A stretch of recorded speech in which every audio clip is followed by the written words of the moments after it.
দিলে টকা খোপা চবে চব ৰকমৰ দালাল বিলাকে কেনেকে মানুহ আনি পঠিয়াইছো আনি পেলাই ক'ত জংঘলৰ মাজত পেলাই দিলে ডিচি সদায় আহিব ল'লা আমাৰ এইখিনি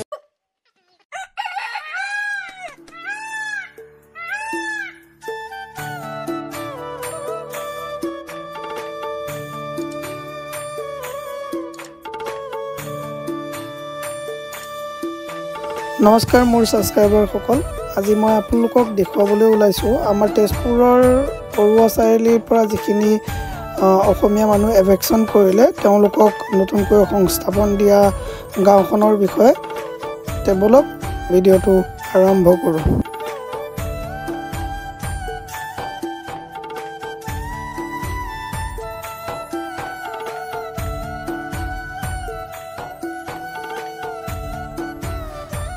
ৰাস্তাৰ আৰম্ভণিতে দেখিছে এইটো গাঁত যাৰ দি আপুনি গাড়ী বাইক নিয়াটো ইমান মানে কষ্ট হৈছে কি ক'ম আপোনালোকক। গাঁওখনত সোমোৱাৰ প্ৰথমতে এইটো যে আপোনালোকে টিঙৰ ঘৰ এটা দেখিছে আচলতে এইটো এটা নামঘৰ আমি বনাবলৈ চেষ্টা কৰি আছোঁ। চৰকাৰৰ ফালৰ পৰা এইখিনি মাটি দিছিলে আমি নামঘৰৰ এতিয়া টিংখিনি উঠাইছোঁ। যদি আপোনালোকে এই নামঘৰটোত কিবা সহায় সহযোগ কৰিব বিচাৰে মোৰ তলত এটা ভিডিঅ' আছে সেইটো চাই আপোনালোকে সহায় সহযোগ কৰিব পাৰে।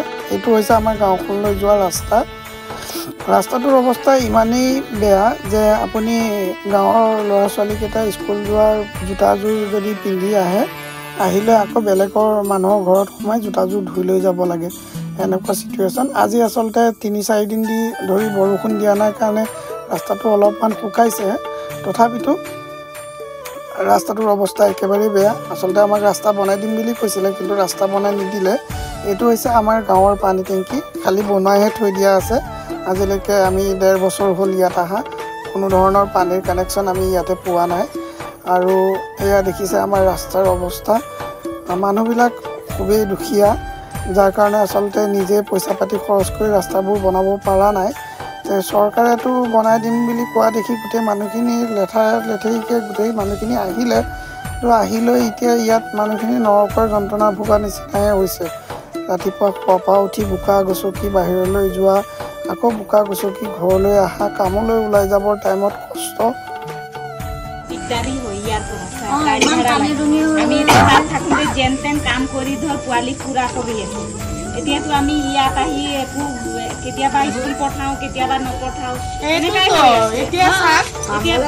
আমি ইমান ধুনীয়া টাউনৰ মাজত থকা নিচিনাই আছিলোঁ হয় নহয়। চাওঁ যদি একো সুবিধা নিদিয়ে চৰকাৰে আগৰ জেগালৈ আমি আকৌ গুচি যাম। কিয় হাজিৰা কৰি খাওঁ ৩,০০০-৪,০০০ টকা দিলে গাড়ী ভাড়া দিলেতো যাব নোৱাৰোঁ। এতিয়া খামেই নে ৩,০০০-৪,০০০ টকা কাম নকৰিলে আমাৰ এদিনো ঘৰ নচলে। এদিন যদি আমি কামত নাযাওঁ খাবলৈ ভাত নাই, ডেক্সিত মানে এসাঁজ ভাত খাব নোৱাৰোঁ, সদায় মানে যাবই লাগিব আমাৰ কাম। সেইখন জেগাত আছিলোঁ যেতিয়া এতিয়া আমাৰ এনেকুৱা ঘৰৰ পৰা ওলোৱাৰ লগে লগে পইচা লাগে, গাড়ী ভাড়া লাগে, সুবিধাই নাই। ইয়াৰ পৰাতো আমি খোজকাঢ়ি যাব নোৱাৰোঁ। চবৰ হাতত আমাৰ পইচা নাথাকে নহয়, কাম কৰিলেহে পইচা থাকিব। এখনৰ পৰা যদি ওলায়ে নাযাম আমি পইচা পাম ক'ত? সেইখনতেতো ওচৰত আছিলে, আমি পৰুৱা সেইখনতে ওচৰত আছিলে, তথাপি যি হয় নহওক যিকোনো কাম এটা কৰিব আমি ক'ৰবাত ২,০০০, ক'ৰবাত ১,২০০, ৩-৪ ঘৰত কাম কৰিলেও মানে ঘৰখন নাতে নচলিবই নোৱাৰে। পইচা নহ'লে আমি এক খোজ মাৰিব নোৱাৰোঁ।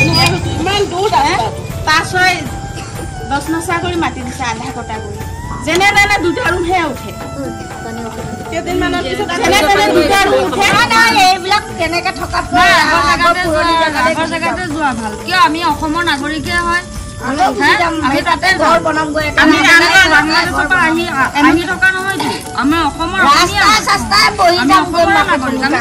আগৰ জেগাতে বহি ইমান কষ্ট কৰি থাকিব নোৱাৰে। আৰু আমি তাৰ বেলেগ জেগাৰ বাসিন্দা নহয়, ইয়াৰে বাসিন্দা হয়। বোলে আপোনালোক যাওক আমি সুবিধা দিম।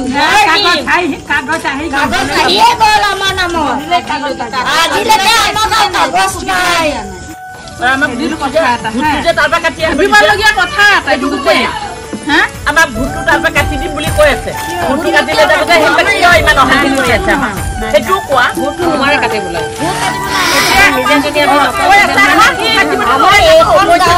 একো এটা সুবিধা নাই। এইখন গাঁৱৰ পৰাও আমাৰ এটা সুবিধা নোহোৱা হৈ গ'ল।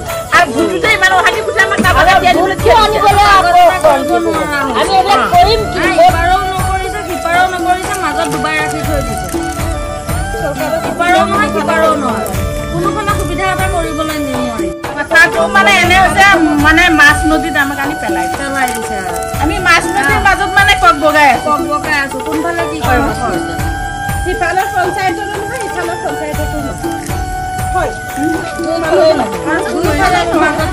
তাত গ'লে ক'ব সেইটো পঞ্চায়তত যাম মানে আমাৰ এনেকুৱা আছে দুটা নাৱত দুটা ভৰি মানে আমি এফালেও যাব নোৱাৰোঁ ইফালেও যাব নোৱাৰোঁ আমাক একো হেৰি সুবিধাই নাই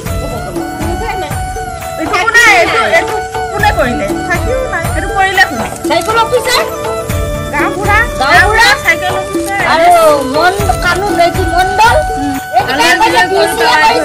সদায় আহিব ল'লে আমাৰ এইটো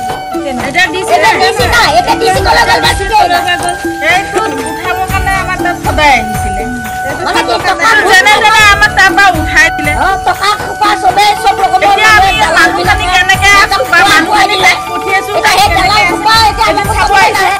ইমান ডাঙৰ যে তাত যে বিল্ডিংডাল বনাইছে তাৰ খালি দুখীয়া মানুহক যদি তাৰে চাইডত যদি অকণমান ঘৰ দিলে হয় মানুহ বিলাকক ইমান ডাঙৰ ডাঙৰ ৰাস্তা দিছে তিনি চাৰিখন মানে একেবাৰে তাক সোমোৱাব পৰা ম্যাদী পতাক মানুহক মাতি দিছে কিন্তু আমাকো যদি সেনেকে দিলে হয় অকমান মাটি বাৰী আনি পেলাই ক'ত জংঘলৰ মাজত পেলাই দিলে মাটি দখল কৰি পেলাই যদি বিজনেছ কৰি খাবলৈ আমি নোৱাৰিম তেতিয়াহ'লে ল'ৰা ছোৱালী এইখনৰ পৰা যাওঁতে একেবাৰে কিমান সময় লাগে স্কুল দেৰিয়ে হৈ যায় 4,000 5,000 টকা ইনকাম কৰিলে 3,000 যদি টেম্পু ভাড়াতে দিয়া যায় কি সুবিধাডাল হ'লে একোতো সুবিধা নহয়